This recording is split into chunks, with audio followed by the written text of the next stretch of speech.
हिमाचल दस्तक में एक बार फिर आपका स्वागत है। मैं हूं आपके साथ मस्तराम डलैल। पेश करते हैं हिमाचल प्रदेश की प्रमुख खबरें। कृषि एवं पशुपालन मंत्री चौधरी चंद्र कुमार ने शिमला में मीडिया से अनौपचारिक बातचीत में अपने बेटे पूर्व सीबीएस नीरज भारती द्वारा सोशल मीडिया पर की गई पोस्ट के बाद उठे सियासी विवाद और इस्तीफे की अटकलों पर पूरी तरह से स्थिति स्पष्ट की। उन्होंने स्पष्ट किया कि इस्तीफे देने जैसी कोई बात नहीं है और मुख्यमंत्री सुखविंदर सिंह सुक्खू से बातचीत के बाद ये मामला सुलझा लिया गया है। हालांकि उन्होंने तबादलों को लेकर अपनी ही सरकार पर निशाना साधते हुए कहा कि कुछ लोगों ने ट्रांसफर और एडजस्टमेंट को पेशा बना लिया है।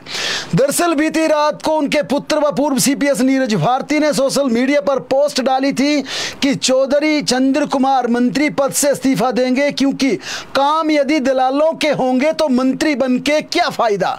इस पोस्ट के बाद प्रदेश की राजनीति में काफी हलचल मच गई। नीरज भारती की नाराजगी और सुलह। चंद्र कुमार ने अपनी स्थिति स्पष्ट करते हुए कहा कि इस्तीफे जैसी कोई बात नहीं। उन्होंने बताया नीरज भारती को विधानसभा क्षेत्र में तबादलों व एडजस्टमेंट को लेकर कुछ शिकायतें प्राप्त हुई थी। रात को उनकी मुख्यमंत्री सुखविंदर सिंह सुक्खू से सौहार्दपूर्ण वातावरण में बातचीत हुई और यह मामला सुलझा लिया गया। आगे चलकर चंद्र कुमार ने कहा कि अपने बेटे के बारे में उन्होंने ये स्थिति स्पष्ट की कि उनके बेटे नौजवान हैं और कई बार आवेश में आकर ऐसी बातें बोल देते हैं। मंत्री ने प्रदेश में बड़े स्तर पर ट्रांसफर माफिया के सक्रिय होने की बात कही और विशेष रूप से चौधरी चंद्र कुमार ने आरोप लगाया कि शिक्षा और हेल्थ डिपार्टमेंट में बड़े स्तर पर दिक्कतें हैं। उन्होंने कहा कि ट्रांसफर का पिंडोरा बॉक्स बन गया है जिस पर मुख्यमंत्री को लगाम लगानी चाहिए। उन्होंने यह भी कहा कि उनके विधानसभा क्षेत्र में कुछ लोगों और कार्यकर्ताओं ने ट्रांसफर और एडजस्टमेंट को पेशा बना लिया है, जिस पर नीरज भारती ने नाराजगी जाहिर की और इस्तीफे की बात कही थी। चंद्र कुमार ने दोहराया कि इस्तीफे देने की फिलहाल कोई जरूरत नहीं है। चंद्र कुमार ने कहा कि हर विभाग में ट्रांसफर और एडजस्टमेंट का धंधा चल रहा है, लेकिन शिक्षा और स्वास्थ्य विभाग में ये सबसे ज्यादा असरदार है। उन्होंने चिंता व्यक्त की कि कुछ लोग और कार्यकर्ता इन तबादलों में शामिल होकर सरकार की छवि खराब कर रहे हैं, जिस पर पूर्ण रूप से लगाम लगाने की आवश्यकता है। मंत्री ने आश्चर्य व्यक्त करते हुए कहा कि कार्यकर्ता अक्सर विकास की बात नहीं करते। जो वर्कर्स आते हैं वे सिर्फ ट्रांसफर व एडजस्टमेंट के मामलों को लेकर आते हैं और सिर्फ तबादलों की बात करते हैं, जैसे कि अब उन्हें ही क्षेत्र का विधायक बनना है। उन्होंने इसे एक रिवायत करार दिया और कहा कि छोटे से छोटा वर्कर भी जब आता है तो सिर्फ ट्रांसफर की बात करता है, अपने क्षेत्र के विकास और दूसरे मामलों को लेकर कोई बात नहीं करता। इस पर चौधरी चंद्र कुमार ने कहा कि हिमाचल प्रदेश में वक्त आ गया कि ट्रांसफर पॉलिसी कठोर नीति के तहत बनाई जानी चाहिए। उन्होंने कहा कि प्रयास हुए लेकिन अभी तक सिरे नहीं चढ़ पाई। कई बार इसे लेकर कमेटियां बनाई गई, लेकिन ये पेंडोरा बॉक्स बंद होने वाला नहीं है। उन्होंने कहा मुख्यमंत्री के पास भी फाइलों के ढेर लगे होते हैं और मंत्री ने यह भी कहा कि पिछले कल जो कुछ पोस्ट अपलोड करने वाली पूर्व सीपीएस नीरज भारती की पोस्ट थी उस पर पूरी तरह से स्थिति स्पष्ट हो गई है। लेकिन नीरज भारती ने अपने ही पिता के मीडिया को दिए इस बयान पर उन्होंने कड़ी आपत्ति जाहिर की है। उन्होंने कहा कि बेशक पिता मान गए हो लेकिन मैं चुप नहीं रहूंगा। उन्होंने कहा जो ट्रांसफर का गोरख धंधा चल रहा है उस पर मैं चुप्पी नहीं साधूंगा, लड़ूंगा। चाहे अकेला लड़ूंगा, चाहे पिता के खिलाफ लड़ना पड़े, चाहे सरकार के खिलाफ लड़ना पड़े। नीरज भारती ने आज फिर कहा, उन्होंने ये 2-2 कहा कि भाजपाइयों के तबादले हुए हैं, यदि उन्हें आज की तारीख में ही रद्द नहीं किया गया तो चाहे मुझे अकेले ही खुद कराकर क्यों ना इस पूरी व्यवस्था के साथ लड़ना पड़े, लेकिन मैं लड़ूंगा। उन्होंने कहा कि उन्होंने चंद्र कुमार चौधरी के उस मीडिया कॉन्फ्रेंस, उस मीडिया ब्रीफिंग के नीचे लिखा है कि आपके खिलाफ, यानी चंद्र कुमार चौधरी को लिखा कि आपके खिलाफ और आपकी सरकार के खिलाफ ही मुझे लड़ना पड़ा तो मैं लड़ूंगा। आखिर में भारती लिखते देखते हैं, फिलहाल आप मंत्री पद की कुर्सी का आनंद लीजिए। इस पूरे मामले को लेकर बड़ी बात यह कि चौधरी चंद्र कुमार ने साफ रूप से कहा कि इस्तीफे वाली कोई बात नहीं है, मुख्यमंत्री से पूरी बातचीत हो गई है। लेकिन उन्होंने सवाल खड़ा किया हिमाचल प्रदेश में तबादलों को लेकर। उन्होंने 2 डिपार्टमेंट पर सीधा निशाना साधते हुए कहा कि एजुकेशन और हेल्थ 2 डिपार्टमेंट में बड़े स्तर पर चिंता की बातें हैं। उन्होंने कहा कि जिस प्रकार से कार्यकर्ता विधानसभा क्षेत्र से आते हैं वे विकास की बातें नहीं करते, बातें करते हैं सिर्फ ट्रांसफर और एडजस्टमेंट की बातें करते हैं। इसके चलते इस अब तबादलों को लेकर कठोर नीति, सख्त नीति बनाई जानी चाहिए ताकि ये तबादलों का धंधा हमेशा हमेशा के लिए बंद हो जाए। बहरहाल हिमाचल प्रदेश में अब एक देश एक चुनाव, इस पर जिस प्रकार से आज संयुक्त संसदीय समिति हिमाचल प्रदेश पहुंची थी, इसके लिए आज हिमाचल प्रदेश की सरकार ने अपना रुख स्पष्ट किया। हिमाचल प्रदेश की सरकार ने कहा कि हिमाचल प्रदेश में क्या लोकसभा के साथ विधानसभा चुनाव संभव है या नहीं, यानी कि इस पर पूरी बातचीत में मुख्यमंत्री सुखविंदर सिंह सुक्खू, विधानसभा स्पीकर कुलदीप पठानिया, नेता प्रतिपक्ष जयराम ठाकुर, इन सभी ने अपने पक्ष रखे और बताया कि जो एक पूरे देश में मुहिम कि एक देश एक चुनाव, इसे बारे में कमेटी में विस्तार से चर्चा की गई। चर्चा के दौरान मुख्यमंत्री सुखविंदर सिंह सुक्खू और डिप्टी सीएम मुकेश अग्निहोत्री ने समिति के साथ प्रदेश सरकार के साथ विचार साझा किए। हमीरपुर संसदीय क्षेत्र के सांसद अनुराग ठाकुर भी समिति के सदस्य के रूप में उपस्थित हुए।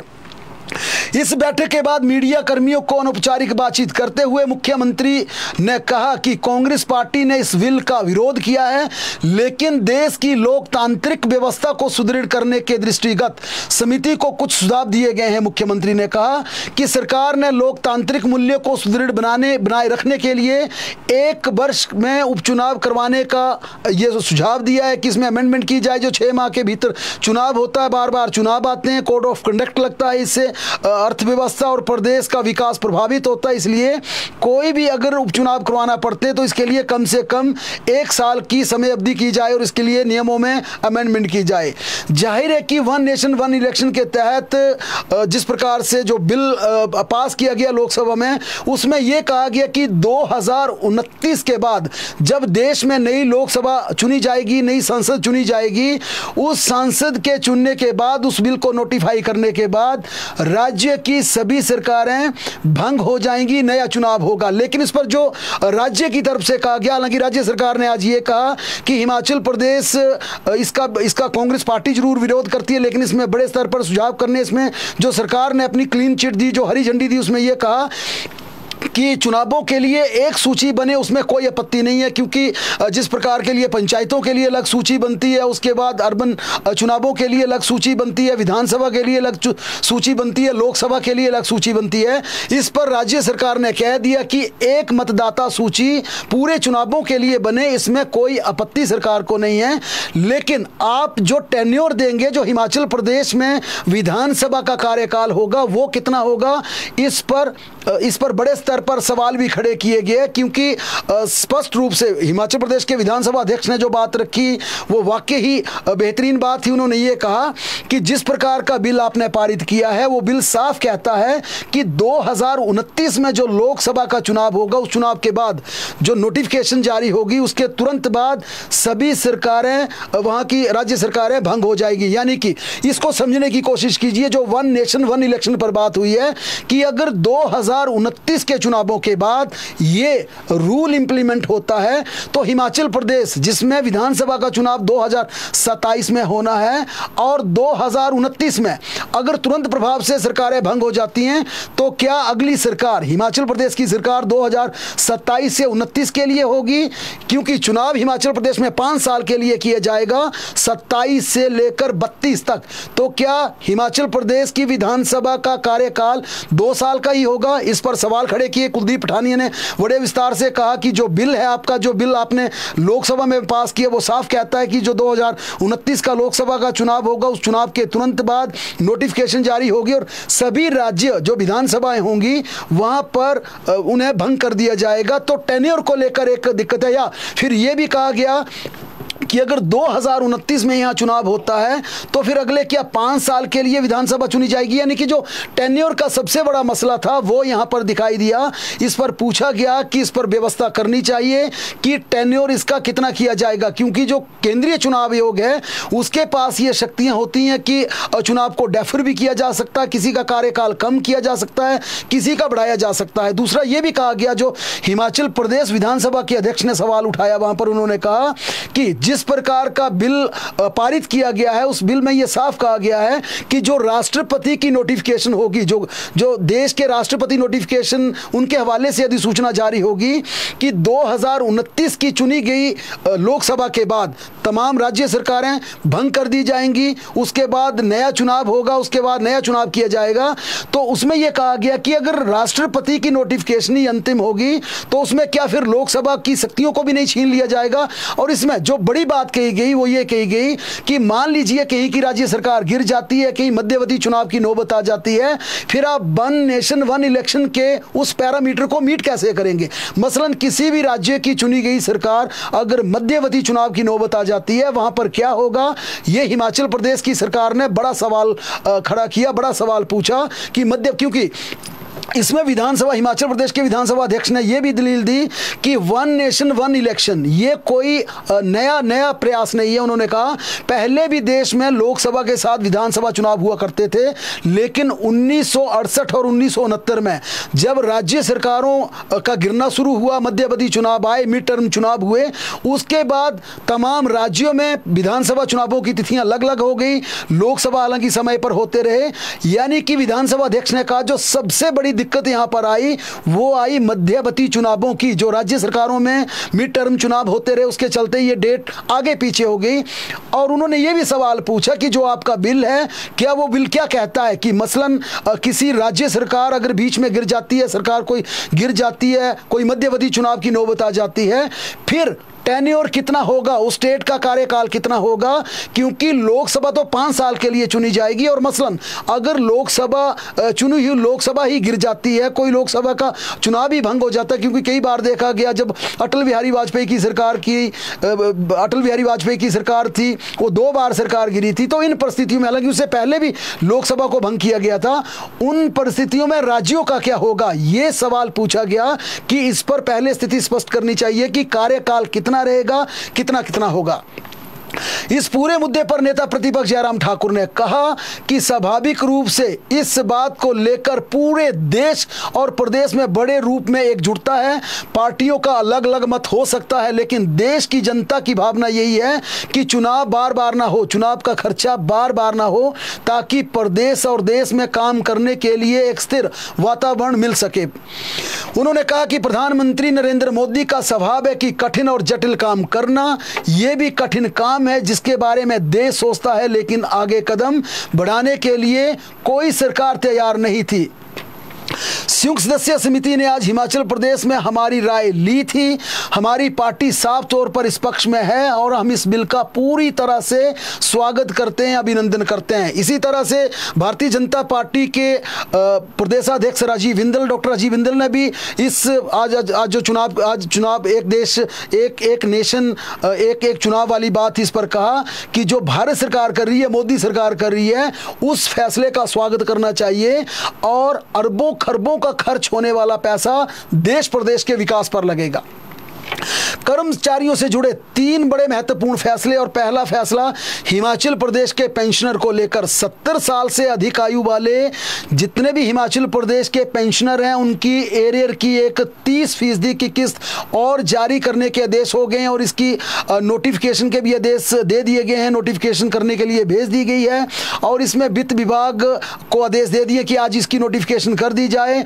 इसमें सरकार ने कहा कि 70 साल के ऊपर के जितने भी पेंशनर्स हैं उनके बकाया एरियर का 30% और एक किस्त जारी कर दी जाए। पहली किस्त कुल एरियर की 40% पहले जारी कर दी थी। आज सरकार ने 30% एरियर की दूसरी किस्त जारी करने की नोटिफिकेशन जारी करने के आदेश दे दिए। इसके बाद 30% एरियर शेष रहेगा और सरकार इसे तीसरी किस्त के रूप में जारी करेगा। यानी कि हिमाचल प्रदेश में 70 साल के जितने भी पेंशनर हैं उन्हें आज 30% का एरियर और देने की नोटिफिकेशन हो जाएगी। फिर एक एक और किस्त होगी जिसके लिए इंतजार करना पड़ेगा, और उसके बाद ही फिर 65 साल से अधिक आयु वाले पेंशनर्स को एरियर का लाभ मिलेगा। हालांकि महंगाई भत्ते की बात की जाए तो इसे लेकर स्थिति स्पष्ट नहीं हुई है। वित्त विभाग ने इसकी ड्राफ्ट नोटिफिकेशन जरूर तैयार कर ली है, जिसके तहत यह कहा गया कि जून पेड इन जुलाई में महंगाई भत्ता दिया जाना चाहिए। हालांकि इस पर अंतिम फैसला सरकार को लेना है, और इस पर जब मुख्यमंत्री से पूछा गया था तो उन्होंने कहा था कि जुलाई में भी दिया जा सकता है, एक आध महीना इंतजार भी करना पड़ सकता है। यानी कि डीए की नोटिफिकेशन पर अभी तक पूरी तरह से सस्पेंस है, लेकिन 70 साल से अधिक आयु के पेंशनर्स को 30% एरियर की किस्त जारी करने की नोटिफिकेशन आज जारी करने के लिए कह दिया गया है। कर्मचारियों को लेकर एक और बड़ा फैसला हिमाचल प्रदेश हाई कोर्ट से हुआ। हिमाचल प्रदेश हाई कोर्ट ने अग्निशमन विभाग में तैनात कर्मचारियों को सरकार की ओर से जारी अधिसूचना के तहत संशोधित वेतनमान का लाभ देने के आदेश पारित किए गए। हाई कोर्ट ने प्रधान सचिव गृह को निर्देश दिए कि वह अतिरिक्त पुलिस महानिदेशक सह निदेशक अग्निशमन सेवा की 5 सितंबर 2022 की सिफारिश पर 3 हफ्ते के अंदर उचित कार्रवाई करें। न्यायाधीश संदीप शर्मा ने कहा कि फायरमैन श्रेणी पर अगर पात्र पाई जाती है तो उन्हें 27 सितंबर 2012 की अधिसूचना के अनुसार देय तिथि से वेतन संशोधन के लिए विचार किया जाए। हाई कोर्ट ने कहा, जब कांस्टेबल श्रेणी को वेतन संशोधन का लाभ दिया गया तो फायरमैन को इससे बाहर क्यों रखा गया, इसका कोई ठोस कारण आप नहीं बता पाए। खासकर जब उनके कर्तव्य और जिम्मेदारियां कांस्टेबल के समान हैं तो फिर ऐसा क्यों किया गया। कोर्ट ने राज्य के इस तर्क को खारिज कर दिया कि वेतनमान तय करना नियोक्ता का प्रोरोगेटिव है, विशेषाधिकार है। न्यायालय ने कहा, यदि मूल्य सूचकांक में वृद्धि जैसे कारकों के आधार पर वेतन संशोधन किया जाता है तो वही विचार फायरमैन पर भी लागू होना चाहिए। हाई कोर्ट ने वन रक्षकों को 2 साल की नियमित सेवा पूरी करने पर उच्च वेतनमान देने के आदेश भी पारित किए। न्यायाधीश संदीप शर्मा की अदालत ने प्रतिवादियों को याचिकाकर्ता को उनके 2 साल की नियमित सेवा पूरी होने की तारीख से 30,400 रुपये का उच्च वेतनमान 4 हफ्ते के भीतर जारी करने के आदेश पारित किए हैं। हाई कोर्ट में करीब 300 वन रक्षकों ने उच्चतम वेतनमान का लाभ को लेकर याचिकाएं दायर की थी। याचिकाकर्ताओं ने 6 सितंबर 2022 की अधिसूचना के अनुसार वन रक्षक के रूप में 2 साल की नियमित सेवा पूरी करने पर उच्च वेतनमान दिए जाने की मांग की थी, जो कि संशोधित वेतन नियमों 2022 का हिस्सा है। याचिकाकर्ताओं को अनुबंध के आधार पर वन रक्षक के रूप में नियुक्त किया गया था। 2 साल बाद विभाग ने उनकी सेवाओं को नियमित किया था। नियमित होने पर इन्हें 21,300 रुपये के वेतनमान पर रखा गया था। न्यायालय ने पाया कि ऐसा लाभ पहले ही मोहित शर्मा और राकेश कुमार बनाम हिमाचल प्रदेश मामलों के निर्णयों में दिए गए हैं। इन फैसलों में भी इसी तरह के मामले में कर्मचारियों को उच्च वेतनमान का लाभ दिया गया था। हिमाचल प्रदेश के सरकारी स्कूलों में युक्तिकरण को लेकर अब शिक्षक फ्रेंडली फार्मूला लागू होगा। सरकार ने इसको लेकर शिक्षा निदेशालय को हरी झंडी दे दी है। वहीं शिक्षा मंत्री रोहित ठाकुर ने भी युक्तिकरण को लेकर साफ किया कि इससे शिक्षकों पर अतिरिक्त बोझ नहीं डाला जाएगा। फिलहाल मंत्री ने स्कूल शिक्षा निदेशालय से 15 दिन के भीतर एक बार फिर से सरप्लस और विदाउट शिक्षक और सिंगल शिक्षकों के भरोसे चल रहे स्कूलों का पूरा ब्यौरा मांगा है। जानकारी के अनुसार सरप्लस व विदाउट शिक्षक चल रहे स्कूलों की सूची ऑनलाइन अपलोड की जाएगी, ताकि जिन स्कूलों में सरप्लस शिक्षक हैं वह पहले विदाउट शिक्षक चल रहे स्कूलों में से किसी एक में जाने की अपना विकल्प दें। सरकार ने शिक्षा निदेशालय को पहले भी इस तरह के फॉर्मेट तैयार करने को कहा था, लेकिन विभाग ने इस पर अभी तक कोई कार्रवाई नहीं की थी। ऐसे में सरकार ने स्कूल शिक्षा निदेशालय को युक्तिकरण की प्रक्रिया को 15 जुलाई तक निपटाने के कड़े आदेश जारी किए हैं, ताकि उसके बाद छात्रों की पढ़ाई पर किसी प्रकार विपरीत असर न पड़ सके। हिमाचल प्रदेश में राजस्व संबंधी कागजात बनवाने के लिए लोगों को 15 से 20% तक अब ज्यादा पैसे खर्च करने पड़ेंगे। हिमाचल सरकार ने पिछले कल शुल्क बढ़ोतरी की अधिसूचना जारी कर दी। ततीमा जमाबंदी से लेकर खाना खतौनी के शुल्क में 5 से 15 रुपए तक का इजाफा हुआ है। सर्विस चार्जेज रजिस्ट्रेशन डॉक्यूमेंट में भी 20% शुल्क की बढ़ोतरी हुई है। कई वर्षों के बाद सरकार ने शुल्क में बढ़ोतरी की है। पांवटा साहब में भारतीय जनता पार्टी ने प्रदर्शन के दौरान हुई नारेबाजी को लेकर सिख समुदाय ने नाराजगी जाहिर की है। पिछले कल बीजेपी ने पांवटा साहब में प्रदर्शन के दौरान एक अधिकारी के बारे में की गई टिप्पणी पर जिस प्रकार से नारे लगाए थे, उसके बाद विशेष समुदाय के प्रतिनिधियों ने पांवटा साहब गुरुद्वारा परिसर में इकट्ठे होकर तीखी प्रतिक्रिया दी। साथ ही चेतावनी दी कि यदि 2 दिन के भीतर भारतीय जनता पार्टी के नेता और कार्यकर्ता इस पूरे मुद्दे पर माफी नहीं मांगते हैं तो फिर सिख समुदाय की एक बहुत बड़ी कौम इसका विरोध प्रदर्शन करेगी और सार्वजनिक रूप से इसमें माफी मांगने की भी बात कही गई। लेकिन इस पूरे प्रकरण पर नेता प्रतिपक्ष जयराम ठाकुर ने कहा कि उन्होंने ना तो ऐसी कोई बात कही है, ना तो कोई उनके मन में ऐसी कोई बात थी। उन्होंने कहा कि वे हमेशा सौहार्दपूर्ण माहौल में बात करते हैं और उन्होंने कभी भी ऐसी तल्ख टिप्पणी नहीं की जो किसी के लिए भी बुरी लगे, जो किसी के लिए आपत्तिजनक हो। उन्होंने कहा, उन्होंने अपने सोशल हैंडल पर लिखा है कि वे इस तरह की बातों में बिल्कुल विश्वास नहीं रखते। उन्होंने अपनी प्रतिक्रिया देते हुए फेसबुक पेज पर लिखा है कि मैंने पांवटा साहिब में आयोजित जनसभा में किसी भी समुदाय विशेष के बारे में कोई टिप्पणी नहीं की। मेरी गुरु गोविंद सिंह जी के प्रति अगाध श्रद्धा है और सिख धर्म के प्रति बहुत सम्मान है। जयराम ठाकुर ने कहा, किसी की भावना आहत करने की मेरी कोई मंशा नहीं थी, मेरी बात को गलत ना लिया जाए। एक सवाल हमसे लगातार युवा पूछ रहे हैं कि हिमाचल प्रदेश में टीजीटी की भर्ती और जेबीटी की जो पोस्टें सरकार ने कहा है भरी जाएंगी, उसकी एडवर्टीजमेंट कब होगी। इसे लेकर हमने राज्य चयन आयोग से बात की और इस पर यह हमें जवाब मिला कि हिमाचल प्रदेश में टीजीटी की भर्ती को फिलहाल एक्सटेंड करना पड़ेगा, यानी कि तुरंत प्रभाव से ये भर्ती नहीं होगी। इसके साथ जेबीटी भर्ती को लेकर भी जो एडवर्टाइज होनी है उसके लिए थोड़ा सा इंतजार करना पड़ेगा। आयोग ने कहा कि चयन आयोग के भंग होने के बाद जो 2 साल तक हिमाचल प्रदेश में तमाम तरह की परीक्षाओं में हिस्सा लेने से बाधित हुए हैं, प्रभावित हुए हैं, जो उम्रदराज हो गए, उन अभ्यर्थियों को मौका देने का सरकार ने फैसला लिया। इसके चलते टीजीटी कमीशन की डेट एक्सटेंड की जा रही है, कल तक इस पर नोटिफिकेशन जारी कर दी जाएगी और उसके बाद हिमाचल प्रदेश में जेबीटी के पदों की भर्ती के लिए एडवर्टाइजमेंट होगी। यानी कि ये हमारा सवाल आया था और तमाम दर्शकों से चाहेंगे कि कोई आपका इस तरह का सवाल हो तो जरूर हमारे कमेंट बॉक्स में लिखें।